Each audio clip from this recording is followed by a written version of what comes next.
if you cannot express yourself, that is a real form of tyranny and torture. Yeah. And I think a lot of us are feeling it. And it's something that I hear from people all the time, especially when they cross over the final barrier into becoming a member inside the Liminal Order, where we have private messaging and our in-person meetups and all these workshops that we do. I mean, we do like 15 different workshops a month. And when I say workshop, I mean, like, I'm there, we're there, small groups, working on personal issues, building businesses, doing initiatives, like really making things happen. One of the first things that they say is just like, wow, man, I can speak my mind finally. I can finally just share, because even if you live in a red state, even if who knows where you are, the people next door to you may not share your values. The people down the street may not share your values. And you can run into people and you get excited about hanging out with them. And maybe we can do this, maybe we can do that. And then they're like, oh, and then these fucking Trumpers, they won't take the vaccine and we should just gas them all. And you're like, okay, well, there it goes. Right. And we also all know friends who 5 years ago were perfectly sane, perfectly normal people who've had their brains captured by the mind virus out there. And now have turned into complete psychopaths who think that you're actually the Nazi tyrannical guy, you know. And are you familiar with Professor Matthias de Smet and his mass formation analysis of the situation? I am not. This is a Belgian professor. I promote him as much as I can. Matthias de Smet, Desmet, and he's been on a number of other podcasts. But so actually, without telling his whole story, there is a psychological condition that is a mass hypnosis, which he believes, and he has, I think, proven that we are in. And in the mass formation, which can only be brought on by an onset of free-floating anxiety, isolation, all the things that were perfect. We had all the perfect conditions. People going into lockdowns already depressed, see the number of SSRIs, et cetera, being consumed and prescribed. He says in that situation, which is similar to clinical hypnosis, where you can actually perform open heart surgery on someone. And there are lots of, this happens. Oh yeah, this is very, common is not true, but people who are allergic to certain, to anesthesia, they have absolutely done all kinds of procedures under hypnosis, and it's possible. Professional hypnotists can do this. So 30% of the population is in fact under that hypnosis, and we have to include the so-called leaders, our politicians, Fauci, these kinds of people. And you can tell them the sky is purple, and they will say, I will, the other way around. They will. It doesn't matter what reality you show to them. They will say the sky is purple because that's what they believe at that moment. The leaders become even more narrowly focused and, in fact, totalitarian, which you can see because the totalitarian state never works out. Dictatorship, yeah, but totalitarian, everyone starts eating themselves. It always ends ugly. Then there's 30% which just don't get captured. The programming doesn't work on them. It just doesn't happen for whatever reason. And then we have 40% that will always just go along with the group. So that 40% is, I think, what slowly starts to say, hey, wait a minute, hold on a second. Hey, wait a minute, I thought this Rittenhouse thing, I thought it was they killed black guys. Wait a minute. Oh, okay. Oh, I got lied. And then, then there's an opening and people may start to shift over. So I'm careful, like calling people deranged, etc. They have been mass hypnotized. And purposeful or not, it's a fact. And you cannot, there's no data, no nothing. Nothing will change their mind. They cannot feel the knife. In fact, the crazier things you tell them to do, the more they believe in it, i.e. no mask, 2 masks, 3 masks. That, I think, was pure test, just to see who was really in it. That part, that drove me crazy. Like, no. Now you're just testing us. They don't call you the crackpot for nothing, huh? Mine as well. Mine as well. Is that from the show too? I mean, because that's a meme that I remember from the old days. Well, mine as well. Yeah. Early on, we were talking about the Hillary assassination group, also known as HAG, and how the Clinton hit list, the body count, it was big 10, 12 years ago, and we were always laughing about it. And then we'd go look at these cases like, oh my God, this guy killed himself with 2 bullets to the head. This guy died while canoeing. Oh my God, this guy died in his hot tub. And then, oh, whatever you do, don't get on small aircraft.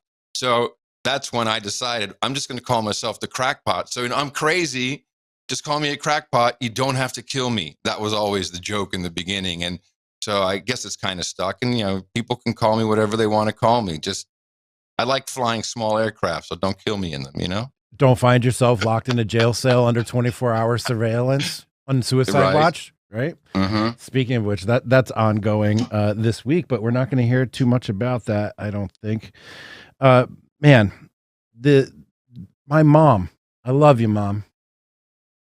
I'm going to throw you under the bus a sec here. My mom, super intelligent, very educated, emergency medicine physician, ran one of the most prestigious emergency departments in all of America. In fact, all of the world. Used to get flown around the world to go save people.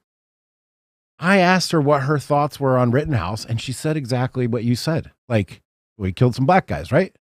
Or asked her about the Waukesha, where a SUV ran over people, right? Yes. And she's like, oh yeah, you took a wrong turn and accidentally killed some people in a parade. Mm-hmm. And now this is, I love her. I love you, Ma. And we had these conversations. So this is nothing I haven't said to her face already. But she suffers from the Gelman amnesia effect, right? Which is where you can read a news article like in the Washington Post that's about something you're an expert in, and you can be like, that's wrong, that's wrong, that's wrong, that's wrong, that's wrong, that's wrong, that's wrong. And that's an out fucking right lie right there. And then turn the page and read something else and be like, oh, wow, that's really interesting. And not remember that they're literally lying to you. And the only time that they're lying to you is when you're an expert in that field. And you mentioned the 40% starting to chip away, and think, oh, maybe this isn't such a good idea. What do you think causes that? Because I'm trying to get it to happen to my mom, and rational thinking and evidence and all that doesn't really work for me. And I've written a book called Democrat to Deplorable. And to me, to make that transition, it took personal trauma, right? It took like something that was so bad that I was forced to reconstruct my worldview in a way to have it all make sense, right? And then it opened me up to new positions and new thinking. Of course, the world also changed dramatically since the 70s and 80s as well. But what do you think is the 40%? Do they need a traumatic experience? Can they be chipped away? Can they be reasoned with? What is it going to take in order to peel more people off that middle so that we can, get out of this? And also think about what it's like for the future, for the next time they roll this out. Because I've heard on your show, you're always like, well, here's the next one. Here's the next one. So what do you think about that?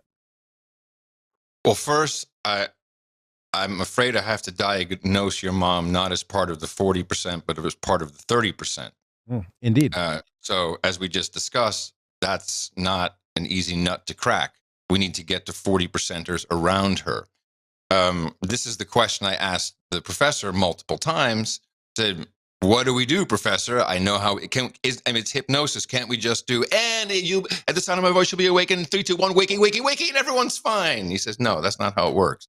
He says the only thing we can do is build parallel networks to survive the totalitarian state that is being created, not necessarily by design by the people who are doing it, because these people are also just in the mass formation, like Jacinda down there in New Zealand, Dictator Dan in Australia, but also Cuomo in New York. Now we have we'll see how the new mayor does, but all of these kinds of people are under the same hypnosis. So by speaking our truth continuously, by not stopping. So, Kyle Rittenhouse was, I think, a very important moment.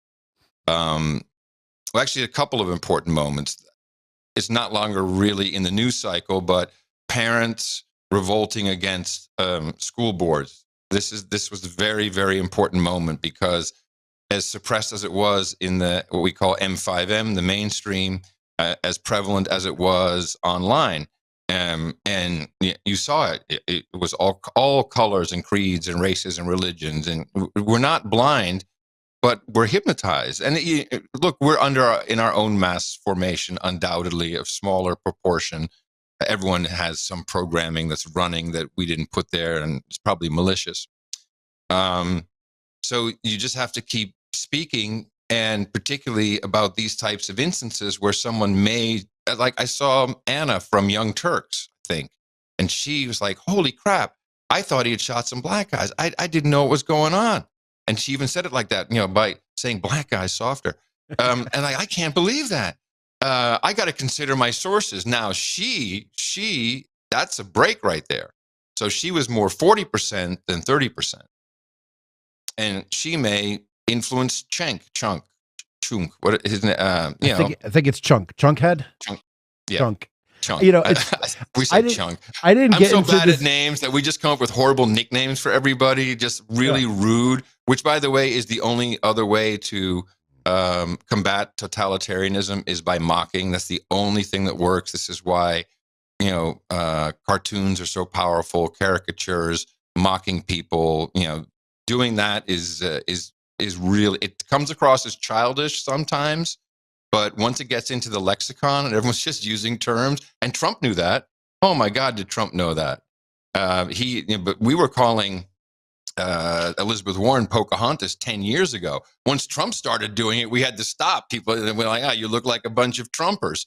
Well, we actually were doing that a long time ago. It's fun. It works.